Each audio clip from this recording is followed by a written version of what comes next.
Assalamualaikum warahmatullahi wabarakatuh. Perkenalkan, nama saya Tia Sekarsari dengan NPM 0029 kelas 5A. Di sini saya akan membahas tentang perubahan iklim yang menjadi isu global.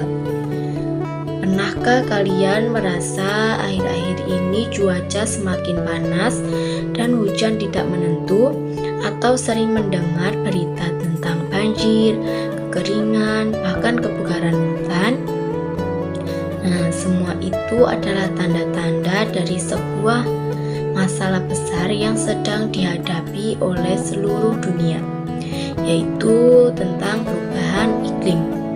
Masalah ini bukan hanya dialami oleh satu negara saja, tetapi oleh seluruh dunia.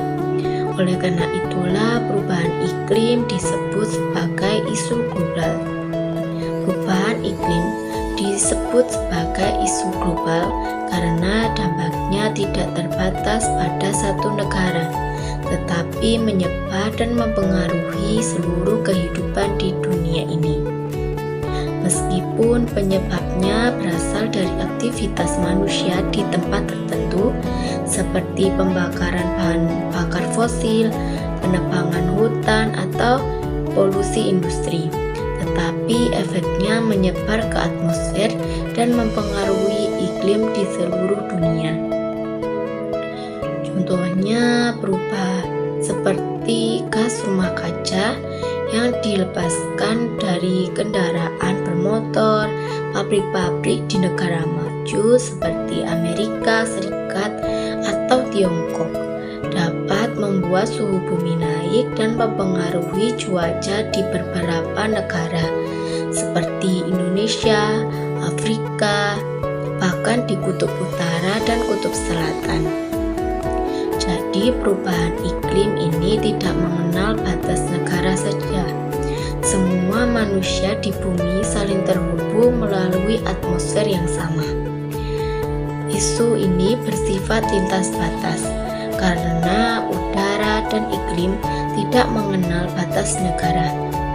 Polusi karbon yang dilepaskan di suatu negara dapat menyebar dan mempengaruhi cuaca di negara lain. Oleh sebab itu, perubahan iklim tidak bisa diselesaikan oleh satu pihak saja, melainkan membutuhkan kerjasama seluruh negara di dunia ini. Dampaknya juga bersifat menyeluruh,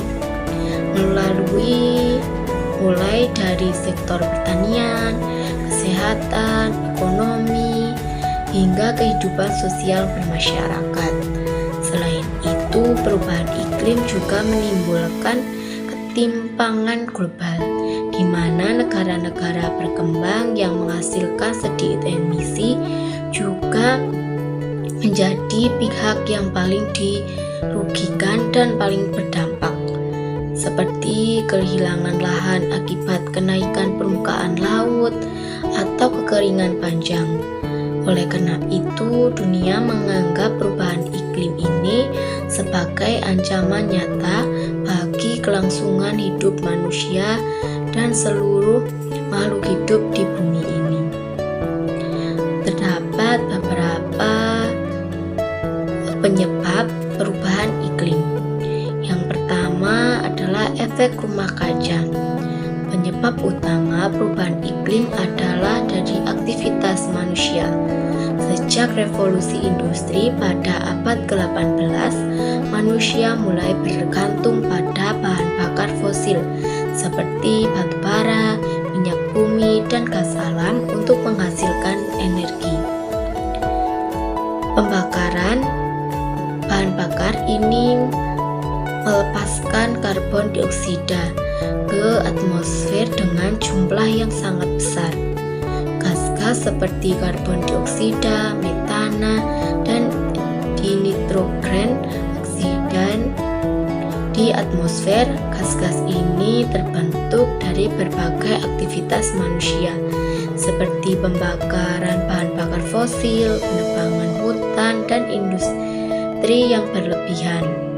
Ketika gas rumah kaca numpuk di atmosfer, panas matahari terperangkap dan menyebabkan suhu bumi terus meningkat. Fenomena ini disebut sebagai pemanasan global atau disebut sebagai global warming. Menumpuknya gas-gas tersebut di atmosfer dan memperangkap panas matahari sehingga suhu bumi semakin meningkat. Yang kedua, deforestasi atau penebangan hutan secara besar-besaran. Penebangan hutan untuk membuka lahan pertanian, pertambangan, atau pemukiman juga memperburuk keadaan. Seharusnya hutan itu berfungsi sebagai penyerap karbon dioksida dan menghasilkan oksigen, tetapi malah dialihkan menjadi pemukiman dan pembukaan lahan.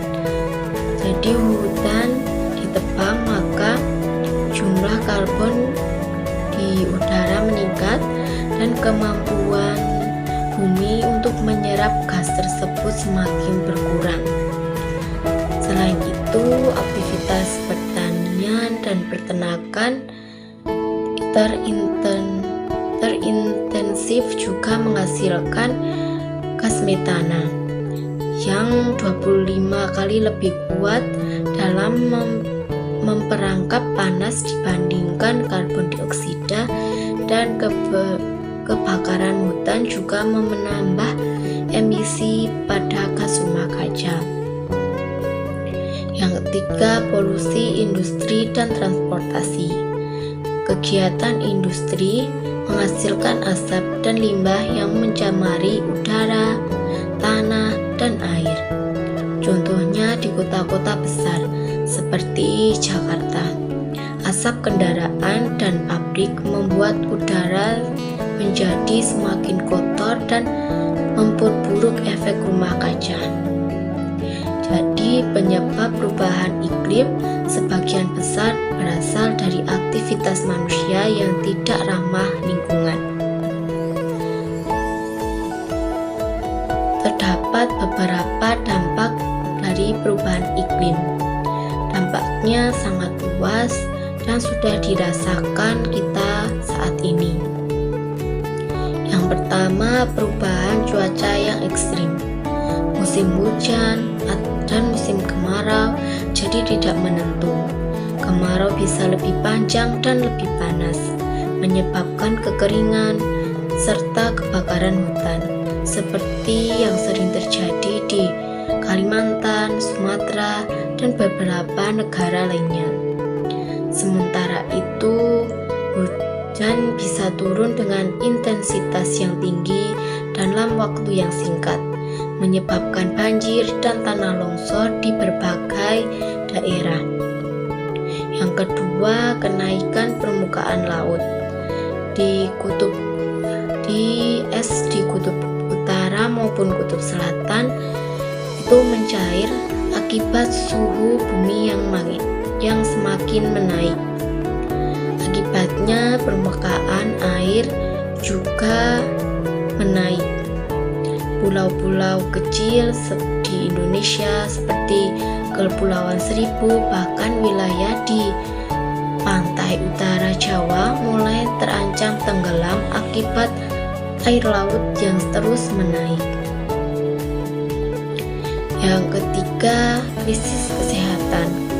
Perubahan suhu dan kelembapan menyebabkan penyakit menular seperti malaria, demam berdarah, dan infeksi saluran pernapasan menjadi lebih mudah menyebar dan menular. Selain itu, gelombang panas yang ekstrim juga bisa menyebabkan dehidrasi bahkan sampai kematian, terutama pada anak-anak dan lansia. Selain ketiga dampak itu, ada juga dampak ekonomi dan sosial. Misalnya petani gagal panen karena cuaca yang tidak menentu, nelayan sulit melaut karena badai. Semua ini berdampak pada meningkatnya harga pangan dan menurunnya pendapatan masyarakat. Bank Dunia memperkirakan bahwa kerugian ekonomi global akibat perubahan iklim bisa mencapai triliunan dolar setiap tahunnya. Nah, dari permasalahan dan dampak di atas juga terdapat solusi untuk menghadapi perubahan iklim. Meskipun masalahnya besar, bukan berarti tidak ada solusi untuk mengatasinya.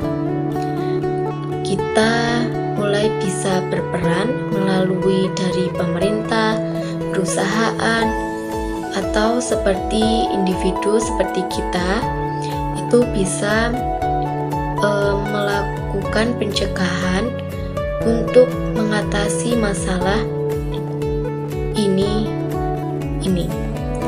Diperlukan dua pendekatan utama, yaitu mitigasi dan adaptasi. Mitigasi berarti mengurangi penyebab perubahan iklim dengan cara mengurangi emisi gas rumah kaca. Yang pertama, mengurangi emisi karbon.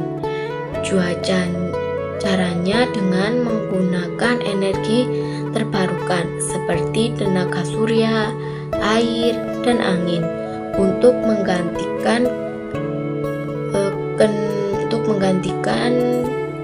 bahan bakar minyak dengan kendaraan listrik atau dengan cara kita bersepeda, serta menghemat listrik di rumah. Yang kedua, menanam dan menjaga hutan. Hutan adalah paru-paru dunia. Setiap pohon mampu menyerap karbon dioksida dan menghasilkan oksigen. Oleh karena itu, kegiatan reboisasi atau penanaman pohon sangat penting. Kita bisa mulai dari hal-hal kecil, seperti menanam pohon di halaman rumah atau ikut kegiatan menanam pohon bersama komunitas lingkungan. Yang ketiga, daur ulang dan mengurangi sampah plastik. Sampah plastik itu sangat sulit untuk terurai dan bisa mencemari lautan serta tanah. Dengan memilah sampah, mendaur ulang, dan menggunakan barang yang bisa dipakai berulang kali, kita sudah membantu mengurangi beban lingkungan. Selain tiga hal di atas, solusi besar lainnya adalah edukasi dan kerjasama global. Negara-negara di dunia perlu bekerja sama melalui kesepakatan seperti Paris Agreement untuk menekan emisi dan membantu negara berkembang untuk beradaptasi. Sementara itu, adaptasi dilakukan agar manusia mampu menyesuaikan diri terhadap dampak perubahan iklim yang sudah terjadi saat ini. Misalnya dengan membangun tanggul laut untuk mencegah banjir rob, menanam tanaman yang tahan terhadap kekeringan, serta memperkuat sistem kesehatan tubuh untuk menghadapi penyakit akibat cuaca ekstrim atau perubahan iklim yang saat ini sedang terjadi. Posisi Indonesia dalam perubahan iklim. Indonesia memiliki posisi yang sangat unik dan penting dalam persoalan perubahan iklim dunia. Di satu sisi, Indonesia adalah negara dengan sumber daya alam yang sangat besar, memiliki hutan tropis yang luas, yang berfungsi sebagai paru-paru dunia dan menyerap karbon alami. Namun di sisi lain, Indonesia juga termasuk salah satu penyumbang emisi gas rumah kaca terbesar di dunia. Kebakaran terutama dari sektor energi dan deforestasi, pembakaran batu bara untuk membangkitkan listrik, kebakaran hutan, dan perubahan fungsi lahan menjadi perkebunan kelapa sawit menyebabkan emisi karbon dalam jumlah yang besar. Sebagai negara kepulauan dengan lebih dari 17.000 pulau, Indonesia juga sangat rentan terhadap dampak dari perubahan iklim. Naiknya permukaan air laut mengancam tenggelamnya wilayah pesisir, termasuk sebagian wilayah di Jakarta, Semarang, dan pesisir Kalimantan. Curah hujan yang tidak menentu menyebabkan banjir dan tanah longsor di banyak daerah. Sementara di daerah lain terjadi kekeringan yang panjang yang mengganggu pertanian dan pasokan air bersih. Petani dan nelayan menjadi kelompok yang paling terdampak karena penghasilan mereka sangat tergantung pada kondisi alam. Pemerintah Indonesia menyadari ancaman ini dan telah mengambil berbagai langkah nyata melalui Perjanjian Paris atau Paris Agreement. Indonesia berkomitmen mengurangi emisi gas rumah kaca sebesar 31,89% dengan usaha sendiri dan 43,2% jika mendapat bantuan internasional pada tahun 2030. Selain itu, Indonesia meluncurkan program Follow Net Sing 2030 yang menargetkan sektor kehutanan dan penggunaan lahan menjadi penyerap karbon bersih. Pemerintah juga sebagai mengembangkan energi terbarukan seperti tenaga air, panas bumi, dan surya.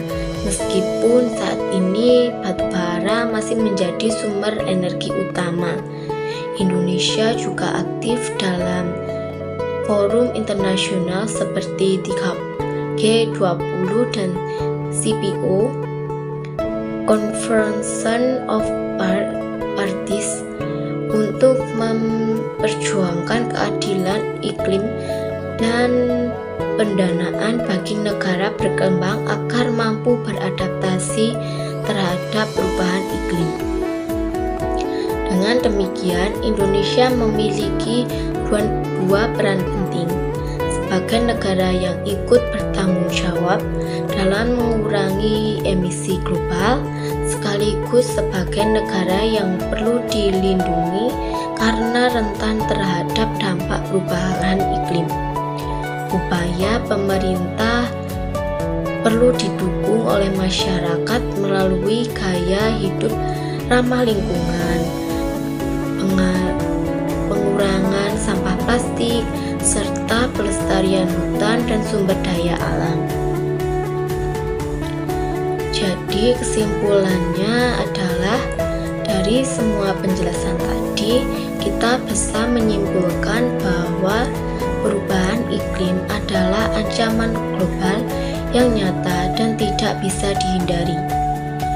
Penyebab utama berasal dari aktivitas manusia yang menghasilkan gas rumah kaca yang berlebihan. Dampaknya meluas ke segala aspek kehidupan, mulai dari lingkungan, ekonomi, sosial, dan bahkan kesehatan. Untuk menanganinya, seluruh negara perlu bekerja sama melakukan mitigasi dan adaptasi. Indonesia sebagai negara yang kaya sumber daya alam, namun juga rentan terhadap dampak perubahan iklim, memiliki peran penting dalam menjaga keseimbangan bumi. Upaya pemerintah melalui kebijakan dan kerjasama internasional harus diimbangi dengan kesadaran masyarakat agar masa depan bumi tetap terjaga bagi generasi mendatang. Sekian paparan atau penjelasan dari saya tentang perubahan iklim menjadi isu global. Sekian, terima kasih. Wassalamualaikum warahmatullahi wabarakatuh.